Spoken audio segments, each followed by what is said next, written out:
ರಾಜಕಾರಣದಲ್ಲಿ ಅಂತ complete details ಕೊಡೋದಾದ್ರೆ ಸುರೇಶ್. ಎಸ್ ನಿಕೇಶ್, ರಾಜ್ಯ ರಾಜಕಾರಣದಲ್ಲಿ ಕಳೆದ 4-5 ದಿನಗಳಿಂದ ಹನಿ ಟ್ರ್ಯಾಪ್ ವಿಚಾರ ದೊಡ್ಡ ಮಟ್ಟದಲ್ಲಿ ಸದ್ದು ಮಾಡ್ತಾ ಇತ್ತು. ಇದೀಗ ಹನಿ ಟ್ರ್ಯಾಪ್ ನಂತರ ಮತ್ತೊಂದು ರಾಜಕಾರಣದಲ್ಲಿ ಸಂಚಲನ ಮೂಡಿಸುವಂತಹ ಸುದ್ದಿ ಶುರುವಾಗಿರ್ತಕ್ಕಂಥದ್ದು.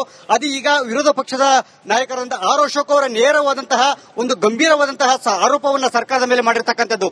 ಫೋನ್ ಕದ್ದಾಲಿಕೆ ಅಂತಕ್ಕಂಥದ್ದು ಬಹಳ ದೊಡ್ಡ ಮಟ್ಟದ ಒಂದು ಸುದ್ದಿ ನಿಕೇಶ್. ಇದು ಕೇವಲ ಚಿಕ್ಕ ಪುಟ್ಟ ಯಾವುದೋ ಒಂದು ಆರೋಪ ರೀತಿಯಲ್ಲ.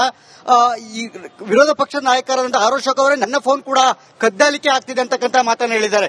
ಯಾವಾಗ ರಾಜೇಂದ್ರ ರಾಜಣ್ಣ ಅವರು ಏನಿದ್ದಾರೆ MLC ಅವರು ತನ್ನ ಫೋನ್ ಕದ್ದಾಲಿಕೆ ಆಗ್ತದೆ, ನನ್ನನ್ನ ಮತ್ತೆ ನನ್ನ ತಂದೆಯನ್ನು ಟ್ರ್ಯಾಕ್ ಮಾಡೋದು ಪ್ರಯತ್ನಗಳಾಗ್ತಾ ಇದೆ ಅಂತಕ್ಕಂತಹ ಒಂದು ಆರೋಪವನ್ನ ಮುಖ್ಯಮಂತ್ರಿ ಅವರ ಬಳಿ ಮಾಡ್ಕೊಂಡಿದ್ರು. ಅವ್ರ ಬಳಿ ಒಂದು ದೂರನ್ನ ಕೊಟ್ಟಿದ್ರು. ಆ ಸಂಬಂಧಪಟ್ಟಂತ ಪ್ರಶ್ನೆಗೆ ಉತ್ತರ ಕೊಡುವಂತಹ ಸಂದರ್ಭದಲ್ಲಿ ಆರ್ ಅಶೋಕ್ ಅವರು ಈ ಒಂದು ಹೇಳಿಕೆಯನ್ನು ಕೊಟ್ಟಿರ್ತಕ್ಕಂಥದ್ದು ನಿಜಕ್ಕೂ ಕೂಡ ಇವತ್ತು ಯಾರು ಕೂಡ ನಿರೀಕ್ಷೆ ಮಾಡಿರಲಿಲ್ಲ. ಯಾಕೆಂತಂದ್ರೆ ವಿರೋಧ ಪಕ್ಷದ ನಾಯಕರಾದ ಆರ್ ಅಶೋಕ್ ಅವರು ತಮ್ಮ ವಿರೋಧ ಪಕ್ಷದ ಇರ್ತಕ್ಕಂಥ ಎಲ್ಲರ ಬಹುತೇಕರ ಫೋನ್ಗಳು ಟ್ರ್ಯಾಪಿಂಗ್ ಆಗ್ತಾ ಇದೆ ಅಂತಕ್ಕಂಥ ಮಾತನ್ನು ಹೇಳಿದ್ದಾರೆ. ಎಲ್ಲೋ ಒಂದು ಕಡೆ ನೋಡಿ, ಆಡಳಿತ ಪಕ್ಷದ ಒಂದು ಕುರ್ಚಿಯನ್ನು ಉಳಿಸಿಕೊಳ್ಳುವಂತದ್ದಿರಬಹುದು, ಅದು ಆಡಳಿತ ಪಕ್ಷದ ನಾಯಕರು ಸರ್ಕಾರವನ್ನ ಉಳಿಸಿಕೊಳ್ಳುವ ನಿಟ್ಟಿನಲ್ಲಿ ಫೋನ್ ಕದ್ದಾಲಿಕೆ ಮಾಡಿರುವಂತಹ ಸಾಧ್ಯತೆಗಳು ಇದೆಯೋ ಅಲ್ವೋ ಗೊತ್ತಿಲ್ಲ. ಯಾಕೆಂದ್ರೆ ವಿರೋಧ ಪಕ್ಷದ ನಾಯಕರು ಇಷ್ಟು ಗಂಭೀರವಾದಂತಹ ಹೇಳಿಕೆಯನ್ನು ಕೊಟ್ಟಾಗ ಖಂಡಿತವಾಗ್ಲೂ ಕೂಡ ಸರ್ಕಾರ ಕೂಡ ಗಂಭೀರವಾಗಿ ತೆಗೆದುಕೊಳ್ಬೇಕು. ಈಗ ವಿರೋಧ ಪಕ್ಷದ ನಾಯಕರ ಆ ಹೇಳಿಕೆಯ ಮೇಲೆ ಯಾವ ರೀತಿಯಾಗಿ ಪರಿಣಾಮಗಳಾಗುತ್ತೆ ಸರ್ಕಾರದ ಮೇಲೆ, ಮತ್ತೆ ತನಿಖೆ ಯಾವ ಹಾದಿಯಾಗಿ ನಡೆಯುತ್ತೆ ಅಂತಕ್ಕಂಥ. ಯಾಕೆಂದ್ರೆ ಎಲ್ಲಿಯೂ ಕೂಡ ಈವರೆಗೂ ಕೂಡ ಆರ್ ಅಶೋಕ್ ಅವರು ನಾನು ದೂರನ್ನ ಕೊಡ್ತೇನೆ ಅಂತಕ್ಕಂಥ ಮಾತನ್ನ ಹೇಳಿಲ್ಲ. ಆದ್ರೆ ತನಿಖೆ ಆಗ್ಬೇಕು ಅಂತಕ್ಕಂಥ ಮಾತನ್ನ ಹೇಳಿದ್ದಾರೆ. ಆ ತನಿಖೆ ಸ್ವರೂಪ ಯಾವ ಇರುತ್ತೆ, ತನಿಖೆಯ ಭಾಗ ಯಾವ ರೀತಿ ಆಗಿರಬೇಕು, ಮತ್ತೆ ಸರ್ಕಾರದ ಅಂದ್ರೆ ಮುಖ್ಯಮಂತ್ರಿಗಳಿರ್ಬೋದು ಅಥವಾ ಗೃಹ ಇಲಾಖೆಯ ಹೊರೆ ಹೊತ್ತಿರ್ತಕ್ಕಂತಹ ಗೃಹ ಸಚಿವ ಡಾಕ್ಟರ್ ಜಿ ಪರಮೇಶ್ವರ್ ಅವರಿರ್ಬೋದು, ಈ ಒಂದು ಆರ್ ಅಶೋಕ್ ಅವರ ಹೇಳಿಕೆಯನ್ನು ಎಷ್ಟು ಪರಿಣಾಮಕಾರಿಯಾಗಿ ಮತ್ತೆ ಎಷ್ಟು ಗಂಭೀರವಾಗಿ ತೆಗೆದುಕೊಳ್ತಾರೆ ಅನ್ನೋದು ಬಹಳ ಮುಖ್ಯ ಆಗಿರ್ತಕ್ಕಂಥದ್ದು ನಿಕೇಶ್. ಸೊ ಹೀಗಾಗಿ ಸರ್ಕಾರದ ಮೇಲೆ ಒಂದು ದೊಡ್ಡ ಮಟ್ಟದ ಒಂದು ಆರೋಪವನ್ನ ಈಗ ಮಾಡಿರ್ತಕ್ಕಂಥದ್ದು. ಆದ್ರೆ ಈ ಒಂದು ಆರೋಪ ಏನಿದೆ, ಈ ಆರೋಪಕ್ಕೆ ಸರ್ಕಾರದ ಉತ್ತರ ಏನಿರುತ್ತೆ ಅನ್ನೋದು ಕೂಡ ಬಹಳ ಮುಖ್ಯ ಆಗಿರ್ತಕ್ಕಂಥದ್ದು. ಇದೆಲ್ಲವನ್ನು ನೋಡ್ತಾ ಹೋದ್ರೆ ಖಂಡಿತವಾಗ್ಲೂ ಕೂಡ ಸರ್ಕಾರದಲ್ಲಿ ಎಲ್ಲೋ ಒಂದು ಕಡೆ ವಿರೋಧ ಪಕ್ಷದ ನಾಯಕರ ನಡೆ ಮೇಲೆ, ವಿರೋಧ ಪಕ್ಷದ ನಾಯಕರು ಮಾಡುವಂತಹ ಹೋರಾಟಗಳಿರ್ಬೋದು ಅಥವಾ ಯಾವುದೇ ಒಂದು ವಿಚಾರಗಳ ಮೇಲೆ ಒಂದಿಲ್ಲ ಒಂದ್ ಕಡೆ ಕಳ್ಳಗಿವಿಯನ್ನ ಇಟ್ಟಿದ್ದಾರೇನೋ ಅಂತಕ್ಕಂಥ ಅನುಮಾನಗಳು ಈಗ ಮತ್ತಷ್ಟು ದಟ್ಟವಾಗಿರ್ತಕ್ಕಂಥದ್ದು. ಆದ್ರೆ ರಾಜ್ಯ ರಾಜಕಾರಣದಲ್ಲಿ ಹನಿ ಟ್ರ್ಯಾಪ್ ಸದ್ದಿನ ಬೆನ್ನಲ್ಲೇ ಈ ಫೋನ್ ಟ್ಯಾಪಿಂಗ್ ಆರೋಪ ಕೇಳಿ ಬಂದಿರತಕ್ಕಂಥದ್ದು. ನಿಜಕ್ಕೂ ಕೂಡ ಸರ್ಕಾರಕ್ಕೆ ಸಾಲು ಸಾಲು ಸವಾಲುಗಳು ಮತ್ತು ಸರ್ಕಾರಕ್ಕೆ ಒಂದು ರೀತಿಯ ಮುಜುಗರಗಳು, ಸರ್ಕಾರದ ಮೇಲೆ ಸಾಲು ಸಾಲು ಆರೋಪಗಳು, ಇವೆಲ್ಲವನ್ನು ಕೂಡ ಸರ್ಕಾರ ಹೇಗೆ ನಿಭಾಯಿಸುತ್ತೆ, ಯಾವ ರೀತಿಯಾಗಿ ಇದಕ್ಕೆ ತಕ್ಕ ಉತ್ತರ ಕೊಡುತ್ತೆ ಅನ್ನೋದನ್ನ ಕಾದ್ ನೋಡಬೇಕು ನಿಕೇಶ್. ಸುರೇಶ್ ಹಾಗೆ ಹೋಲ್ಡ್ ಅಲ್ಲಿ ಇರಿ. ನನ್ನ ಕಲೀಗ್ ರಂಜಿತ್ ಕೂಡ ಇದರಲ್ಲಿ ಭಾಗಿಯಾಗ್ತಿದ್ದಾರೆ, ಸ್ವಲ್ಪ ಎಕ್ಸ್ಪ್ಲೇನ್ ಮಾಡ್ತಾರೆ. ರಂಜಿತ್, ಈಗ ಬಹಳ ಪ್ರಮುಖವಾಗಿ ಹೇಳ್ಬೇಕಂತ ಹೇಳಿದ್ರೆ ಈ ರಾಜಕಾರಣಿಗಳು ಯಾವುದೋ ಒಂದು ಅಸ್ವಿಸ್ತಕ್ಕೋಸ್ಕರ ಎಲ್ಲ ಒಂದ್ ಕಡೆ ಈ ನೀಚ ಕೃತ್ಯದಲ್ಲೂ ಭಾಗಿಯಾಗ್ತೀರಾ, ಈ ಮಾನಗಟ್ಟ ಕೃತ್ಯದಲ್ಲೂ ಭಾಗಿಯಾಗ್ತಾರಾ? ಹಾಗಾದ್ರೆ ಏನ್ ಉದ್ದೇಶ ಇರಬಹುದು ಅಂತ ರಂಜಿತ್? ಖಂಡಿತವಾಗ್ಲೂ ಕೂಡ ನಿಕೇಶ್ ಕೊಠಾರಿ, ರಿಪಬ್ಲಿಕ್ ಕನ್ನಡ ಬ್ರೇಕ್ ಮಾಡಿತ್ತು ಈ ಸುದ್ದಿಯನ್ನ. ಹೆಸರು ಹೇಳಲು ರಾಜಕಾರಣದಲ್ಲಿ ಅಂತ ಕಂಪ್ಲೀಟ್ ಡೀಟೇಲ್ಸ್ ಕೊಡೋದಾದ್ರೆ ಸುರೇಶ್. ಎಸ್ ನಿಕೇಶ್, ರಾಜ್ಯ ರಾಜಕಾರಣದಲ್ಲಿ ಕಳೆದ 4-5 ದಿನಗಳಿಂದ ಹನಿ ಟ್ರ್ಯಾಪ್ ವಿಚಾರ ದೊಡ್ಡ ಮಟ್ಟದಲ್ಲಿ ಸದ್ದು ಮಾಡ್ತಾ ಇತ್ತು. ಇದೀಗ ಹನಿ ಟ್ರ್ಯಾಪ್ ನಂತರ ಮತ್ತೊಂದು ರಾಜಕಾರಣದಲ್ಲಿ ಸಂಚಲನ ಮೂಡಿಸುವಂತಹ ಸುದ್ದಿ ಶುರುವಾಗಿರ್ತಕ್ಕಂಥದ್ದು. ಅದು ಈಗ ವಿರೋಧ ಪಕ್ಷದ ನಾಯಕರಾದ ಆರ್ ಅಶೋಕ್ ಅವರ ನೇರವಾದಂತಹ ಒಂದು ಗಂಭೀರವಾದಂತಹ ಆರೋಪವನ್ನ ಸರ್ಕಾರದ ಮೇಲೆ ಮಾಡಿರ್ತಕ್ಕಂಥದ್ದು. ಫೋನ್ ಕದ್ದಾಲಿಕೆ ಅಂತಕ್ಕಂಥದ್ದು ಬಹಳ ದೊಡ್ಡ ಮಟ್ಟದ ಒಂದು ಸುದ್ದಿ ನಿಕೇಶ್. ಇದು ಕೇವಲ ಚಿಕ್ಕ ಪುಟ್ಟ ಯಾವುದೋ ಒಂದು ಆರೋಪ ರೀತಿಯಲ್ಲ. ಈ ವಿರೋಧ ಪಕ್ಷದ ನಾಯಕರಾದ ಆರ್ ಅಶೋಕ್ ಅವರೇ ನನ್ನ ಫೋನ್ ಕೂಡ ಕದ್ದಾಲಿಕೆ ಆಗ್ತಿದೆ ಅಂತಕ್ಕಂಥ ಮಾತನ್ನ ಹೇಳಿದ್ದಾರೆ. ಯಾವಾಗ ರಾಜೇಂದ್ರ ರಾಜಣ್ಣ ಅವರು ಏನಿದ್ದಾರೆ MLC ಅವರು ತನ್ನ ಫೋನ್ ಕದ್ದಾಲಿಕೆ ಆಗ್ತದೆ, ನನ್ನನ್ನ ಮತ್ತೆ ನನ್ನ ತಂದೆಯನ್ನು ಟ್ರ್ಯಾಕ್ ಮಾಡೋದು ಪ್ರಯತ್ನಗಳಾಗ್ತಾ ಇದೆ ಅಂತಕ್ಕಂತಹ ಒಂದು ಆರೋಪವನ್ನ ಮುಖ್ಯಮಂತ್ರಿ ಅವರ ಬಳಿ ಮಾಡ್ಕೊಂಡಿದ್ರು. ಅವ್ರ ಬಳಿ ಒಂದು ದೂರನ್ನ ಕೊಟ್ಟಿದ್ರು. ಆ ಸಂಬಂಧಪಟ್ಟಂತ ಪ್ರಶ್ನೆಗೆ ಉತ್ತರ ಕೊಡುವಂತಹ ಸಂದರ್ಭದಲ್ಲಿ ಆರ್ ಅಶೋಕ್ ಅವರು ಈ ಒಂದು ಹೇಳಿಕೆಯನ್ನು ಕೊಟ್ಟಿರ್ತಕ್ಕಂಥದ್ದು ನಿಜಕ್ಕೂ ಕೂಡ ಇವತ್ತು ಯಾರು ಕೂಡ ನಿರೀಕ್ಷೆ ಮಾಡಿರಲಿಲ್ಲ. ಯಾಕೆಂತಂದ್ರೆ ವಿರೋಧ ಪಕ್ಷದ ನಾಯಕರಾದ ಆರ್ ಅಶೋಕ್ ಅವರು ತಮ್ಮ ವಿರೋಧ ಪಕ್ಷದ ಇರ್ತಕ್ಕಂಥ ಎಲ್ಲರ ಬಹುತೇಕರ ಫೋನ್ಗಳು ಟ್ರ್ಯಾಪಿಂಗ್ ಆಗ್ತಾ ಇದೆ ಅಂತಕ್ಕಂಥ ಮಾತನ್ನು ಹೇಳಿದ್ದಾರೆ. ಎಲ್ಲೋ ಒಂದು ಕಡೆ ನೋಡಿ, ಆಡಳಿತ ಪಕ್ಷದ ಒಂದು ಕುರ್ಚಿಯನ್ನು ಉಳಿಸಿಕೊಳ್ಳುವಂತದ್ದಿರಬಹುದು, ಅದು ಆಡಳಿತ ಪಕ್ಷದ ನಾಯಕರು ಸರ್ಕಾರವನ್ನ ಉಳಿಸಿಕೊಳ್ಳುವ ನಿಟ್ಟಿನಲ್ಲಿ ಫೋನ್ ಕದ್ದಾಲಿಕೆ ಮಾಡಿರುವಂತಹ ಸಾಧ್ಯತೆಗಳು ಇದೆಯೋ ಅಲ್ವೋ ಗೊತ್ತಿಲ್ಲ. ಯಾಕೆಂದ್ರೆ ವಿರೋಧ ಪಕ್ಷದ ನಾಯಕರು ಇಷ್ಟು ಗಂಭೀರವಾದಂತಹ ಹೇಳಿಕೆಯನ್ನು ಕೊಟ್ಟಾಗ ಖಂಡಿತವಾಗ್ಲೂ ಕೂಡ ಸರ್ಕಾರ ಕೂಡ ಗಂಭೀರವಾಗಿ ತೆಗೆದುಕೊಳ್ಬೇಕು. ಈಗ ವಿರೋಧ ಪಕ್ಷದ ನಾಯಕರ ಆ ಹೇಳಿಕೆಯ ಮೇಲೆ ಯಾವ ರೀತಿಯಾಗಿ ಪರಿಣಾಮಗಳಾಗುತ್ತೆ ಸರ್ಕಾರದ ಮೇಲೆ, ಮತ್ತೆ ತನಿಖೆ ಯಾವ ಹಾದಿಯಾಗಿ ನಡೆಯುತ್ತೆ ಅಂತಕ್ಕಂಥ. ಯಾಕೆಂದ್ರೆ ಎಲ್ಲಿಯೂ ಕೂಡ ಈವರೆಗೂ ಕೂಡ ಆರ್ ಅಶೋಕ್ ಅವರು ನಾನು ದೂರನ್ನ ಕೊಡ್ತೇನೆ ಅಂತಕ್ಕಂಥ ಮಾತನ್ನ ಹೇಳಿಲ್ಲ.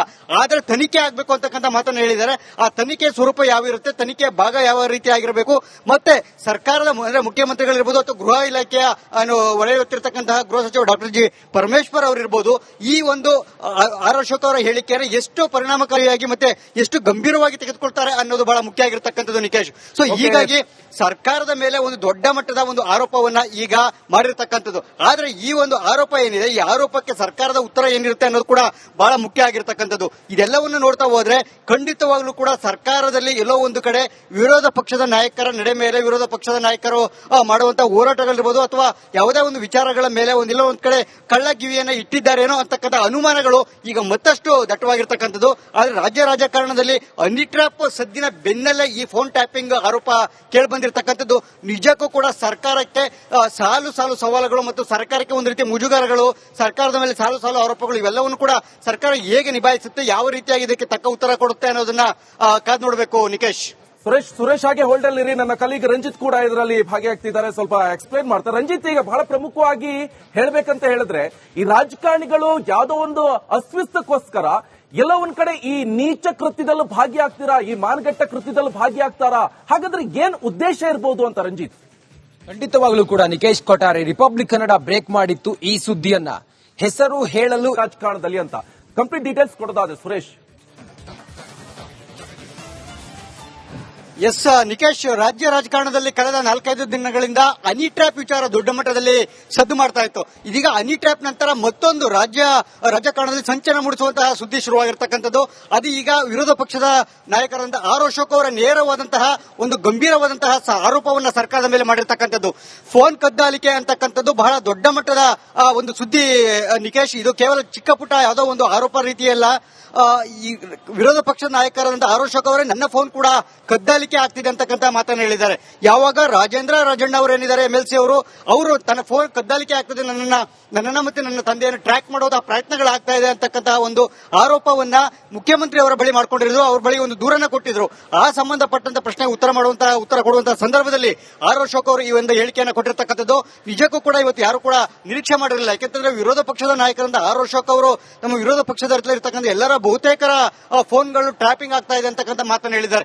ಎಲ್ಲೋ ಒಂದು ಕಡೆ ನೋಡಿ, ಆಡಳಿತ ಪಕ್ಷದ ಒಂದು ಕುರ್ಚಿಯನ್ನು ಉಳಿಸಿಕೊಳ್ಳುವಂತದ್ದಿರ್ಬೋದು, ಅದು ಆಡಳಿತ ಪಕ್ಷದ ನಾಯಕರು ಸರ್ಕಾರವನ್ನ ಉಳಿಸಿಕೊಳ್ಳುವ ನಿಟ್ಟಿನಲ್ಲಿ ಫೋನ್ ಕದ್ದಾಲಿಕೆ ಮಾಡಿರುವಂತಹ ಸಾಧ್ಯತೆಗಳು ಇದೆಯೋ ಅಲ್ವೋ ಗೊತ್ತಿಲ್ಲ. ಯಾಕೆಂದ್ರೆ ವಿರೋಧ ಪಕ್ಷದ ನಾಯಕರು ಇಷ್ಟು ಗಂಭೀರವಾದಂತಹ ಹೇಳಿಕೆಯನ್ನು ಕೊಟ್ಟಾಗ ಖಂಡಿತವಾಗಲೂ ಕೂಡ ಸರ್ಕಾರ ಕೂಡ ಗಂಭೀರವಾಗಿ ತೆಗೆದುಕೊಳ್ಬೇಕು. ಈಗ ವಿರೋಧ ಪಕ್ಷದ ನಾಯಕರ ಆ ಹೇಳಿಕೆಯ ಮೇಲೆ ಯಾವ ರೀತಿಯಾಗಿ ಪರಿಣಾಮಗಳಾಗುತ್ತೆ ಸರ್ಕಾರದ ಮೇಲೆ, ಮತ್ತೆ ತನಿಖೆ ಯಾವ ಹಾದಿಯಾಗಿ ನಡೆಯುತ್ತೆ ಅಂತಕ್ಕಂಥ. ಯಾಕೆಂದ್ರೆ ಎಲ್ಲಿಯೂ ಕೂಡ ಈವರೆಗೂ ಕೂಡ ಆರ್ ಅಶೋಕ್ ಅವರು ನಾನು ದೂರನ್ನ ಕೊಡ್ತೇನೆ ಅಂತಕ್ಕಂಥ ಮಾತನ್ನ ಹೇಳಿಲ್ಲ. ಆದ್ರೆ ತನಿಖೆ ಆಗ್ಬೇಕು ಅಂತಕ್ಕಂಥ ಮಾತನ್ನ ಹೇಳಿದ್ದಾರೆ. ಆ ತನಿಖೆ ಸ್ವರೂಪ ಯಾವ ಇರುತ್ತೆ, ತನಿಖೆ ಭಾಗ ಯಾವ ರೀತಿ ಆಗಿರಬೇಕು, ಮತ್ತೆ ಸರ್ಕಾರದ ಅಂದ್ರೆ ಮುಖ್ಯಮಂತ್ರಿಗಳಿರ್ಬೋದು ಅಥವಾ ಗೃಹ ಇಲಾಖೆಯ ಒಳ ಹೊತ್ತಿರತಕ್ಕಂತಹ ಗೃಹ ಸಚಿವ ಡಾಕ್ಟರ್ ಜಿ ಪರಮೇಶ್ವರ್ ಅವರಿರ್ಬೋದು, ಈ ಒಂದು ಆರ್ ಅಶೋಕ್ ಅವರ ಹೇಳಿಕೆಯನ್ನು ಎಷ್ಟು ಪರಿಣಾಮಕಾರಿಯಾಗಿ ಮತ್ತೆ ಎಷ್ಟು ಗಂಭೀರವಾಗಿ ತೆಗೆದುಕೊಳ್ತಾರೆ ಅನ್ನೋದು ಬಹಳ ಮುಖ್ಯ ಆಗಿರತಕ್ಕಂಥದ್ದು ನಿಕೇಶ್. ಸೊ ಹೀಗಾಗಿ ಸರ್ಕಾರದ ಮೇಲೆ ಒಂದು ದೊಡ್ಡ ಮಟ್ಟದ ಒಂದು ಆರೋಪವನ್ನ ಈಗ ಮಾಡಿರ್ತಕ್ಕಂಥದ್ದು.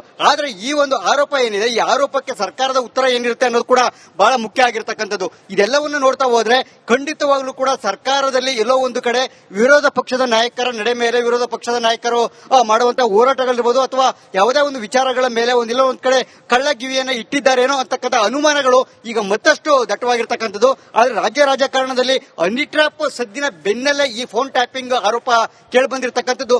ನಿಜಕ್ಕೂ ಕೂಡ ಸರ್ಕಾರಕ್ಕೆ ಸಾಲು ಸಾಲು ಸವಾಲುಗಳು ಮತ್ತು ಸರ್ಕಾರಕ್ಕೆ ಒಂದು ರೀತಿ ಮುಜುಗರಗಳು, ಸರ್ಕಾರದ ಮೇಲೆ ಸಾಲು ಸಾಲು ಆರೋಪಗಳು, ಇವೆಲ್ಲವನ್ನು ಕೂಡ ಸರ್ಕಾರ ಹೇಗೆ ನಿಭಾಯಿಸುತ್ತೆ, ಯಾವ ರೀತಿಯಾಗಿ ಇದಕ್ಕೆ ತಕ್ಕ ಉತ್ತರ ಕೊಡುತ್ತೆ ಅನ್ನೋದನ್ನ ಕಾದ್ ನೋಡಬೇಕು ನಿಕೇಶ್.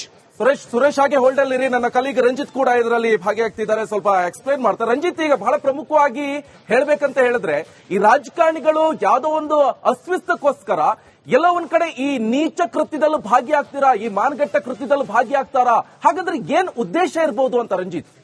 ಖಂಡಿತವಾಗ್ಲೂ ಕೂಡ ನಿಕೇಶ್ ಕೊಠಾರಿ, ರಿಪಬ್ಲಿಕ್ ಕನ್ನಡ ಬ್ರೇಕ್ ಮಾಡಿತ್ತು ಈ ಸುದ್ದಿಯನ್ನ. ಹೆಸರು ಹೇಳಲು